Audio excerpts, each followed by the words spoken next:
ध्यान दीजिए, come on थोड़ा डांस कर लेते हैं, याद रहेगा। उसका रोल क्या है, उसके टॉप 3 गोल्स क्या है। उसका रोल और उसके गोल, अगर ये 2 चीजें आपको पता रहेंगी तो आप उसको कम्युनिकेट कर पाएंगे, बता पाएंगे। कॉम्पिटेंसीज का मतलब क्या, नॉलेज, क्या प्रकार का स्किल और किस प्रकार का एटीट्यूड चाहिए, जिससे उसकी कॉम्पिटेंसी बन जाती है। इसके ऊपर हम लीडरशिप फनल में डिटेल में बात करते हैं। मैं अभी अब सेकंड पॉइंट पे जाऊंगा। ये डिसाइड करिए, स्टेप 1 हो गया ना, अब स्टेप 2 में ये डिसाइड करिए कि आपको आदमी इंटरनली प्रमोशन देके काम चल जाएगा या एक्सटर्नल हायरिंग करनी जरूरी भी है। ऐसा भी होता है कई बार आपके पास इतनी मैन पावर है, थोड़ा सा इंटरनल जॉब रोटेशन कर लिया, इंटरनल जॉब पोस्टिंग आपने अनाउंस कर दिया, तो पता चला जी कि उधर उस डिपार्टमेंट में भी एक आदमी बड़ा काम का है जो वहां तो अच्छा नहीं कर रहा, यहाँ आते ही छा जाएगा। तो ये जरूर स्टेप 2 में डिसाइड कर लीजिए कि आपको एक्सटर्नल हायरिंग करनी है या इंटरनल प्रमोशन से भी काम चल सकता है। जैसे आपको मैं एक दफ़ा बता भी रहा था, डॉक्टर किरण बेदी के एग्जाम्पल में, बीजेपी का इलेक्शन हुआ दिल्ली में, जो आम आदमी पार्टी जब जीती 67 आउट ऑफ 70 सीट जीत गई। उस समय डॉक्टर किरण बेदी आई थी, वो बड़ी कॉम्पिटेंट लीडर थी।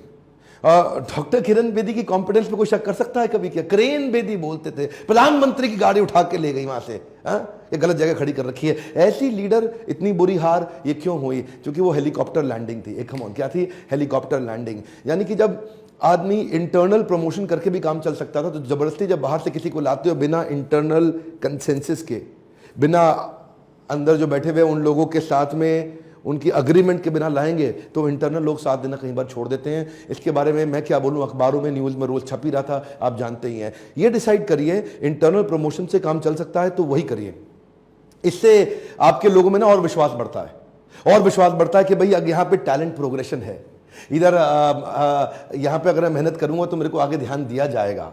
और अगर आपने डिसाइड कर लिया इंटरनल है कि एक्सटर्नल है, हर केस के अंदर अपने इंटरव्यूअर पैनल जो है आपका, जो लोग इंटरव्यू लेते हैं, उनके पैनल पे भी इतना ही ध्यान लगाइए जितना हायरिंग पे आप लगाते हैं, बल्कि उससे ज़्यादा लगाइए, क्योंकि इसमें 3-4 लोगों का पैनल होना जरूरी है।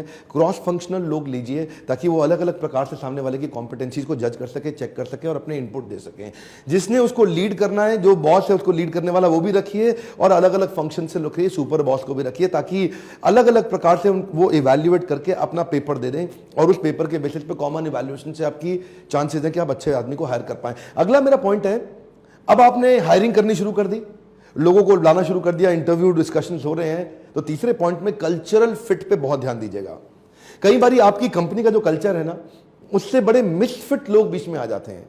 मिसफिट आते हैं तो आते ही इधर उधर लोगों को बोलेंगे, अरे ये कैसी कंपनी, अरे ये कैसी कंपनी, अरे यहाँ तो ये भी गड़बड़, यहाँ तो ये भी गड़बड़। तो सबका पहले तो वो उत्साह खत्म कर देंगे, जो चल रहे थे उनका भी उत्साह गिरा देंगे। और दूसरा, अगर कल्चरली मिसफिट होगा तो ज्यादा दिन टिकेगा नहीं, उसका दम घुटेगा, उसको अच्छा नहीं लगेगा।